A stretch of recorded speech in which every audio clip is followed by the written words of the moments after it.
Новых участников проекта «Книга памяти» привлекла акция ко Дню Победы. Напомним, на этот раз в электронный ресурс вносятся имена участников войны, истории фронтовых судеб, фотографии, документы. Всего в базе данных больше 170 тысяч имен. Поделиться информацией о своих родственниках могут все желающие, к чему и призывают создатели проекта. Акция «Напишем книгу памяти вместе» была приурочена к 9 мая. За несколько дней в Сыктывкаре раздали около 5000 флаеров с информацией об издании. В целом результаты акции мы воспринимаем как весьма положительные. Анализ посещения сайта, проведенный за первые 2 недели мая, показал, что количество обращений существенно увеличилось.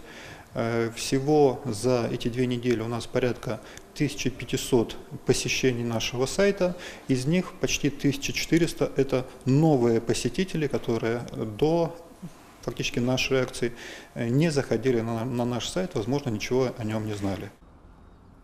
Также 9 мая студенты СГУ предлагали горожанам заполнить анкеты. Пока, увы, большинство жителей имеют самое общее представление о своих родственниках, воевавших в годы Великой Отечественной. Знания ограничиваются лишь именем и датой рождения, так что акцию проведут еще и осенью. В планах также создание видеоархива, электронной библиотеки и интерактивной карты памятных мест республики, мемориалов, памятников, памятных досок.